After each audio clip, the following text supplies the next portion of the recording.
Hello and welcome to another episode of Off the Ruck, your weekly rugby breakdown with me, John Ferguson. Well, that was a grim, grim watch from a Wallabies perspective. Also because things just got worse and worse as the game got on. Felt as though in the first half things were looking possible and not probable, but things like possibly an upset were possible. And then things got really, really dark with an ending of 46-19, and it just became too easy for the Irish at the end. I think the biggest thing that you have to take away from is the Wallabies were just not winning any aspect of that game. It was trouble at line out, it was trouble at the scrum. Alan Altoa and Angus Bell just couldn't get the pressure that they wanted to get on Furlong, and a very impressive performance by young Paddy McCarthy there. He has a big future in the green jersey of Ireland. And I definitely think that the Irish fans can breathe a little bit easier about the aging of the front row stocks in Furlong and Porter because they've got someone like Paddy McCarthy coming through. So well done from him.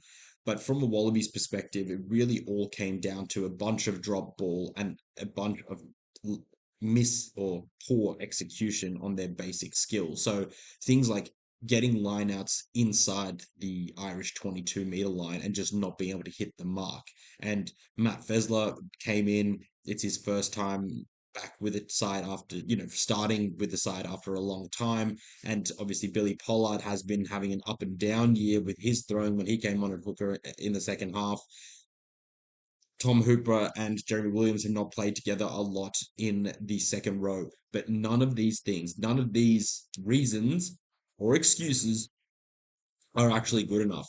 This is Australia's best side. This is our national test side. You are expected to be able to hit your lineouts.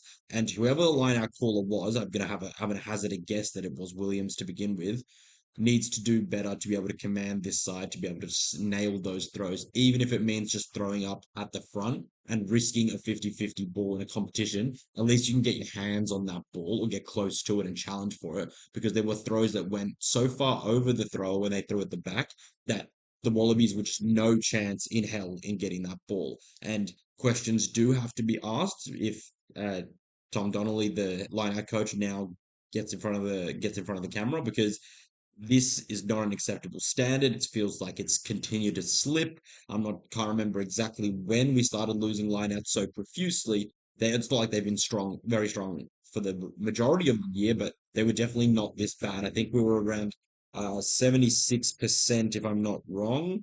No, sorry, we were actually lower. It's 68% according to RugbyPass. So that is a grim stat. Whereas Ireland were at 100% scrum win and 100% lineout win. We were also at 100% scrum win, but we looked like the more frail front row for the entire 80, as opposed to being able to exert any sort of pressure even when Porter came on and Furlong went off. So that was a shame. One little piece or glimmer of good is that our penalty count has finally again sunk below 10. This is the first time that I think it's done so since possibly South Africa. Yeah, I think South Africa. We haven't been at less than 10 penalties, and we got eight with one yellow card, and Ireland got nine. We haven't been that low in about seven tests. Like, so that is something to be extremely proud of. Conversely, though, there are probably moments when a Fraser McWright or a Tom Hooper needed to concede a penalty to stop one of Mac Hansen's tries. It's you pick those moments, and I think Taylor Doris picked one of those moments really well when the Wallabies were hot on attack, and he just held the ball even though the referee told him to let go.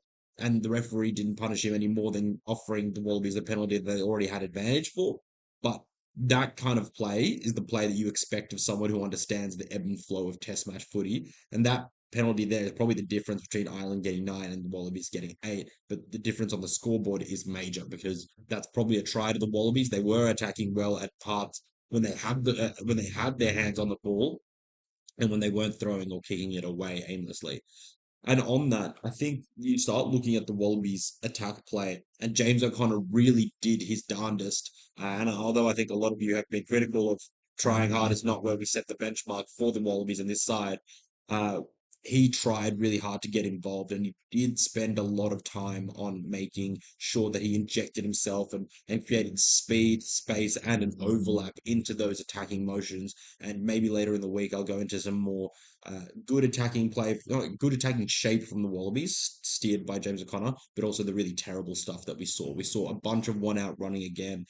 That was really, really poor. Ireland smashed us in the contact. A lot of stagnant ball carriers and runners from pods, and pods that weren't even really set when Jake Gordon was getting the ball. And I urge you all to go back and have a look. That the amount of times the Wallabies went back with a carry was because Jake Gordon was ready to distribute a ball, but the pod was not set. And this is just clear miscommunication and a lack of understanding where they need to be and when, because when they started passing balls inside and out, and then when players like Joseph Akusa Suoli started running angles, they actually did manage to generate a little bit of front foot ball, but it was all very stagnant from the Wallabies, and a couple of really terrible kicks. James O'Connor put one up, and he got into Harry Potter for not chasing hard enough. To be fair, I think it was a bit too deep, but James O'Connor was pretty filthy with him there. And then you look at the aerial game. The Wallabies are so lost at sea when the ball goes up into the air that I'd say about almost 50 to 40% of the balls that went up into the air, no Wallabies player was in a legitimate spot to launch any sort of actual bid to catch the ball. I don't know how many balls we caught. I think Jorgensen caught a couple. I think Kellaway caught one, but there has been a really, really big issue with positioning as well as also where we're going with our balls when we're kicking it ourselves. And I don't think we kicked as many times at all. Let's have a look at how many times we kicked today. We kicked 24 times. That Compare that to Ireland. Ireland kicked 45 times because they got reward out of it every time they launched a kick, whether it was a kick battle and they're kicking long or whether they're kicking high and they're chasing. They got a great reward for that and actually collected a couple of them as well. Then, if you look at where Ireland were kicking, they were kicking long, deep, and often got over the top of our wingers. And that was quick thinking. It was the quick thinking of players like Jameson Gibson Park, which earned them a try early in the first half. Quick thinking from Sam Prendergast, who I thought had a pretty decent game, where he kicked quickly in backfield when he was going backwards, and he managed to kick over the top of players and get a 50-22. It's just really, really smart eyes up play that I think Joe Schmidt would love the Wallabies to be playing, but they are just not managing to get those moments together and have those thoughts quick enough. And so that was really frustrating to watch from a Wallabies perspective because as the second half dragged along, you just saw the Irish taking more and more of those quick moments, those split second decisions really effectively, and the Wallabies making worse and worse ones. And I think also with the defense, a lot of people have been calling that the Wallabies need a little bit more line speed. We'll have a look what happens to the line speed and the line break and try scoring ratios when the Wallabies started to rush, because a lot of the tries on the flanks was because we rushed and we didn't hold and concede meterage and we ran out of players. It was this, some of the rush defense looked really good and aggressive, and we caught the Irish behind the ad line. But other times we were just going in helter skelter and leaving massive gaps on the wings, which allowed players to make breaks. So I think that's where you got to find that balance. But I really appreciate the Wallabies going hard at the line and trying to up their attack, their defensive speed in the defensive line speed, because it is something they've had to do for sure for a little while now. And I think the tackling percentage, Wallabies tackled at 87%. It's one of their best tackling percentages for some time, but that's obviously comes down to the fact that you don't get a missed tackle stat or a tackle made stat if you don't even get any hands on the player, which is the case for almost all of Mac Hanson's tries. The Wallabies tries on the other end, they were all ground and pound, pick and drive. It was Fraser McBride, Angus Bell, I believe, and Len Ikitau. So that was all just not really fabricating any sort of attack structure. There were moments when we did get breaks, but we just didn't finish them off. And it was usually because poor handling. We threw a pass too long and were tackled out. And it was just so frustrating to watch from a Wallabies perspective, because you really do want to embrace them and love the players and get behind what they're trying to do. But a performance like that, when it comes to the end and the tries are coming in hot and fast at the very end, uh, based on what seems to be frantic play, frantic attack, frantic defense, it just gets frustrating because you want it so bad to be a part of this team, which we will all continue to do. But nonetheless, it makes the early morning wake ups and these videos a little bit harder. So, well done to Ireland. Extremely impressive after copping some flack from, I think, their own media and other world rugby media about perhaps not being where they need to be. And I don't think Wallabies are any sort of, barometer.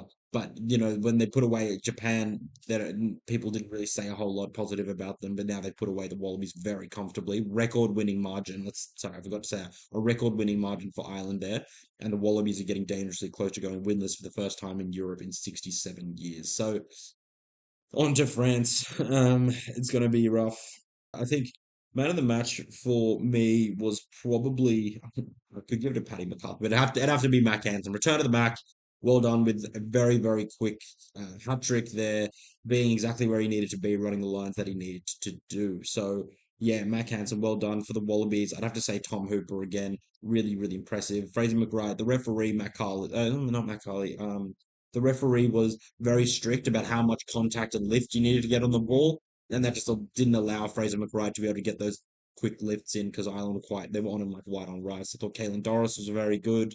James Gibson Park was very good. Sam Prendergast, although the Wallabies should have run at Sam Prendergast a lot more often because that guy is a turnstile in defence. Although he did put a big shot on James O'Connor that saw him knock the ball on in his own half, which I'm sure that Sam Prendergast will be showing to his mates over and over again to show that he can tackle, but he won't be showing him the missed tackle that he had on Filippo Dangunu straight down the wing where Filippo Dangunu just breezed through him really like a turnstile. So won't be showing him that. Ikitau was welcomed into the side. He played well, but again didn't offer a whole lot in terms of distribution, or being able. He continued to do his work up front.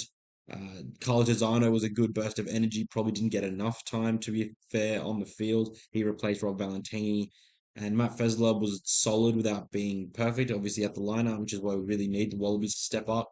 And then I thought that Max Jorgens did a better job at fullback. Much better job than the last time he played, but still not quite commanding that area of the field as he needs to.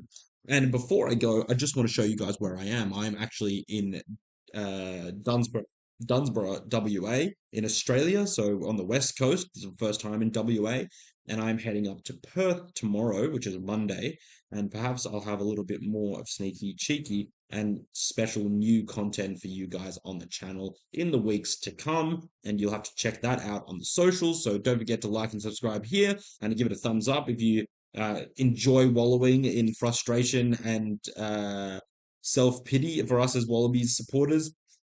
And also give me a like and thumbs up if you thought that was a great Irish performance, because that really was. It was solid, and there is no doubt that the Irish played a great game of rugby. So make sure you like and subscribe here. Give me a thumbs up. That helps the algorithm. And then also follow me on Instagram at Off the Rock so that you guys can see and follow along for my trip to Perth tomorrow. And maybe we'll meet some special friends there as well. So until next time, enjoy your victory try to get through the loss. And I will see you on the next one.